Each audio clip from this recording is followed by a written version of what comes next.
تو یہ معاملہ چلے گا نہیں. اور یہ پچھلے کچھ مہینوں میں آپ نے دیکھا کہ یہ رجحان بڑا ہے، اور عمران نیازی صاحب نے ان لوگوں کو ترغیب بھی دی ہے، حوصلہ افزائی بھی کی ہے. تو دیکھیے اگر ہم نے بھی اپنے لوگوں کی حوصلہ افزائی شروع کر دی تو شاید پھر کسی کا بھی پبلک میں نکلنا وہ ممکن نہیں رہے گا. ایسا ماحول پیدا نہ کریں کہ پھر آپ بھی گھر سے باہر نہ نکل سکیں.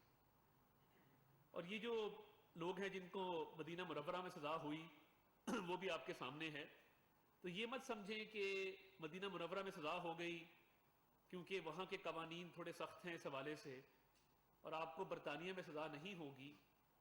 تو حکومت پاکستان کے پاس 100 طریقے ہوتے ہیں. آپ کو عدالتوں میں جانا پڑے گا، اور جب یہ آپ کی نائکوپ کی منسوخی، سرٹیفکیٹ آف گڈ کیریکٹر کی منسوخی عمل میں لائی گئی تو آپ کو خود پتہ لگ جائے گا کہ کس طرح کسی خاتون کو، کسی تنہا نہتی خاتون کو اس کا گھیراؤ کر کے اس پر نعرے بازی اور تانے کسے جاتے ہیں. آپ کو خود سمجھ آ جائے گی. کیونکہ اسالٹ جو ہے وہ صرف فزیکل اسالٹ نہیں ہوتا، قانون کے اندر وربل اسالٹ کا بھی کانسیپٹ ہے. اور میں نے جو درخواست تیار کی ہے، میں انشاءاللہ جب وزیر داخلہ رانا ثناء اللہ صاحب سے ملاقات کروں گا تو انشاءاللہ ان سے درخواست کی جائے گی کہ اس پہ قانونی کارروائی عمل میں لائی جائے.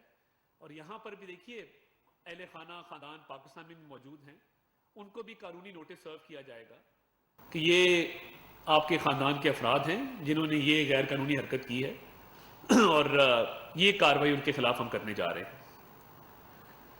یہ بڑا افسوسناک امر ہے کہ آپ جہاں کوئی سیاسی رہنما دیکھیں اس کا گھیراؤ شروع کر دیں، نعرے بازی شروع کر دیں، گالم گلوچ پر اتر آئے. تو یہ میں سمجھتا ہوں کہ یہ بہت دیر چلنے والا معاملہ نہیں ہے.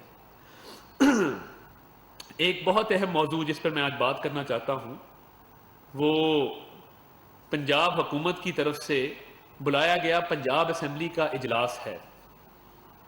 آپ کو یہ جان کر حیرانگی ہوگی کہ پنجاب اسمبلی کا موجودہ اجلاس جون سے لے کر آج ہم ستمبر کے اینڈ پہ کھڑے ہیں وہ آج تک جاری ہے. یعنی یہ پچھلے 4 ماہ سے جو اجلاس جاری ہے اس کو جاری کیوں رکھا گیا ہے، یہ وجہ آج میں آپ کو بتانے آیا ہوں کہ پرویز الہی صاحب کو یہ خدشہ ہے کہ اگر اس اجلاس کو پروروگ کیا گیا، اس اجلاس کو ختم کر کے نیا اجلاس بلایا گیا تو ہو سکتا ہے کہ اجلاس ختم ہوتے ہی گورنر پنجاب پرویز الہی صاحب کو اعتماد کا ووٹ لینے کا کہہ دیں. اب اعتماد کا ووٹ لینے کے لیے 186 اراکین کی حمایت درکار ہے. پرویز الہی صاحب کے پاس اس وقت جو کل تعداد اراکین کی ہے جن کی ان کو حمایت حاصل ہے وہ 186 ہیں، جن میں سے کچھ 2 یا 4 افراد بیرون ملک ہیں. کچھ لوگ ان سے ناراض ہیں کیونکہ انہوں نے کابینہ میں شمولیت کے دوران ان کو کنسیڈر نہیں کیا، اور جو فنڈز کی بندر بانٹ کی جا رہی ہے وہ تمام تر فنڈز وہ گجرات میں دیے جا رہے ہیں، وہ منڈی بہاؤدین میں دیے جا رہے ہیں. ان کے پرنسپل سیکرٹری جو خلاف قانون، خلاف ضابطہ تعینات ہوئے، جو 7ویں اسکیل کے ایک کلرک سے انہوں نے پروموشن حاصل کی، آج 22ویں اسکیل میں ہیں. اللہ ان کو اور ترقی نصیب کرے اور 23واں اسکیل ان کو نصیب کرے اگر ایسا ممکن ہو سکے. ان کا پچھلے مہینے کا پے سلپ اگر آپ دیکھیں جو حکومت نے جاری کی ہے، میں آپ سے شیئر بھی کرتا ہوں، 18 لاکھ روپیہ تنخواہ انہوں نے ایک مہینے میں لی ہے. 18 لاکھ روپیہ. اور جو فنڈز کی بھی بندر بانٹ کی جا رہی ہے اس میں بہت امتیازی سلوک کیا جا رہا ہے. تو یہ اجلاس جو پنجاب اسمبلی کا پچھلے 4 ماہ سے جاری ہے، آپ کو پتہ ہے کہ اجلاس میں جو ایک دن میں حکومت پنجاب کو اس کے اخراجات برداشت کرنا پڑتے ہیں، جو اسٹیٹ ایکسپینس ہوتا ہے، جو سرکاری خزانے سے خرچ آتا ہے، وہ 1 کروڑ روپیہ روزانہ ہے. اب آپ خود اندازہ لگا لیں کہ پنجاب اسمبلی کے ممبران، ان کو ٹی اے ڈی اے بھی مل رہا ہے، ان کو الاؤنسز بھی مل رہے ہیں، ان کو اجلاس اٹینڈ کرنے کا معاوضہ بھی ادا کیا جا رہا ہے، ان کو تنخواہ بھی دی جا رہی ہے، باقی اخراجات بھی جو اجلاس کے اوپر آتے ہیں، تو صرف اس لیے کہ پرویز الہی صاحب کے پاس اعتماد کا ووٹ لینے کے لیے اراکین کی جو تعداد ہے وہ موجود نہیں ہے، وہ اجلاس کو جاری رکھے ہوئے ہیں 4 ماہ سے۔ تو یہ جو روز کا 1 کروڑ روپیہ خرچ آ رہا ہے، آپ خود اندازہ لگا لیں کہ اب تک 120 کروڑ روپے خرچ ہو چکے ہیں، 1.2 ارب روپیہ پنجاب اسمبلی کے اجلاس پر خرچ ہو چکا ہے، صرف اس لیے کہ پرویز الہی صاحب جو ہیں وہ اپنے وزارت اعلیٰ کے عہدے پر برقرار رہے۔ جس دن یہ اجلاس ختم ہوا اور فرض کریں گورنر نے اعتماد کا ووٹ لینے کا کہہ دیا، تو میں یہ دعویٰ کرتا ہوں کہ پرویز الہی صاحب سے اعتماد کا ووٹ نہیں لیا جائے گا۔ اسی ڈر کی بنا پر، اسی خوف میں مبتلا ہو کر وہ سرکاری خزانے سے کروڑوں روپیہ خرچ کروا رہے ہیں، مگر وہ اس اجلاس کو ختم کرنے پر تیار نہیں ہیں، وہ اتنے خوف میں مبتلا ہیں۔ تو اگر آپ کے پاس اراکین کی مجوزہ تعداد موجود نہیں ہے تو آپ گھر کیوں نہیں چلے جاتے؟ پنجاب کے صوبے کو، اس کی حکومت جو ہے وہ ایک ملک دشمن بیانیے کے تحفظ کے لیے استعمال ہو رہی ہے، وہ فوج کے خلاف، عدلیہ کے خلاف ایک بیانیہ بنانے میں استعمال ہو رہی ہے۔ کبھی کہتے ہیں IMF کو لیٹر لکھ دو، کبھی شہباز گل کی حوالگی کا معاملہ آتا ہے۔ تو یہ پنجاب حکومت بالکل جس طرح سے عمران خان کے بیانیے کو تحفظ دیے ہوئے ہے، اس کی تازہ مثال آپ نے گورنمنٹ کالج یونیورسٹی میں دیکھی کہ ای لرننگ پروگرام جو شہباز شریف صاحب کے دور میں لانچ کیا گیا تھا، اس کی ری لانچنگ کی گئی، اور بجائے اس کے کہ طلباء کو بتایا جاتا کہ یہ ای لرننگ پروگرام کیا ہے، اس کے تحت کیا کیا نئی اسکیمیں متعارف کرائی جا رہی ہیں، ادھر اس پلیٹ فارم کو وہی امریکی اور بین الاقوامی سازش کے جھوٹے بیانیے کے لیے استعمال کیا گیا۔ چند دن پہلے عمران خان صاحب نے ایک امریکن لابیسٹ کو ہائر کیا اپنے امریکہ سے تعلقات کو امپروو کرنے کے لیے، اس میں بہتری لانے کے لیے۔ چند دن پہلے فواد چودھری صاحب نے بما اہل و عیال امریکن ایمبیسی میں ملاقاتیں کی، اور پبلکلی جب جاتے ہیں تو اپنے سیاسی بیانیے کو تقویت دینے کے لیے گورنمنٹ کالج یونیورسٹی کے ایک سرکاری فنکشن میں، جس میں سرکار کا پیسہ لگا ہے، جس میں ایک پروگرام جو ہے ہمارے دور کا پروگرام ری لانچ کیا جا رہا ہے، اس میں بین الاقوامی سازش کی بات کرتے ہیں، امریکی سازش کی بات کرتے ہیں، افواج پاکستان کے خلاف نعرے لگواتے ہیں۔ تو میں یہ سمجھتا ہوں کہ یہ انتہائی افسوسناک ہے کہ آپ ایک سرکاری یونیورسٹی کے پلیٹ فارم کو اپنے سیاسی مقاصد کے لیے استعمال کریں، اور جس مقصد کے لیے اس تقریب کا انعقاد کیا گیا ہے اس کو بالائے طاق رکھ کے وہاں پہ سیاسی نعرے لگوائیں۔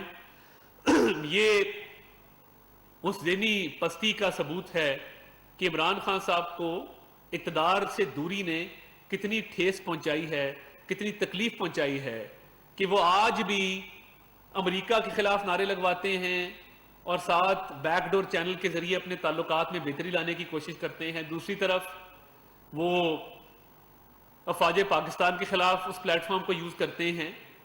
تو یہ میں سمجھتا ہوں کہ منافقت کی انتہا ہے، اور vice chancellor government college university کو قطعاً یہ زیب نہیں دیتا تھا کہ آپ سرکاری تنخواہ لیتے ہیں، سرکاری مرات لیتے ہیں، آپ ٹیکس پیئرز کے پیسے سے ایک انسٹیٹیوٹ چلاتے ہیں، ٹیکس پیئرز کے پیسے سے ایک تقریب کا انعقاد کرتے ہیں، اور مائک پہ آ کے میرے قائد عمران خان کہتے ہیں۔